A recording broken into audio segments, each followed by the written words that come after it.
Husband ने अपनी maintenance की केस में ओरिजिनल इनकम को छुपाया, इसलिए बॉम्बे हाई कोर्ट ने 1 लाख की फाइन लगा दी।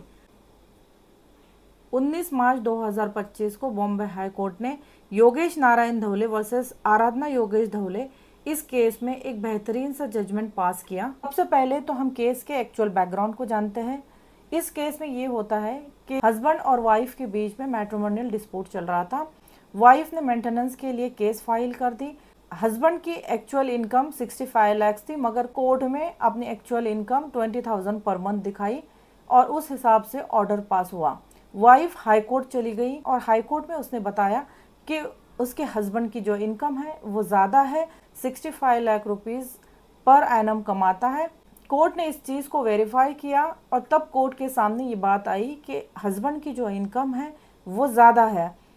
कोर्ट ने 1 लाख रुपए की फ़ाइन उस पर इम्पोज कर दी और उसे कहा वो पैसे वाइफ को दिए जाए। उसके अलावा कोर्ट ने 30,000 रुपीज़ पर मंथ मेंटेनेंस भी ग्रांट कर दिया। कोर्ट ने कहा कि ये हस्बैंड की रिस्पॉन्सिबिलिटी है कि अपनी वाइफ और अपने बच्चे का मेंटेनेंस दे।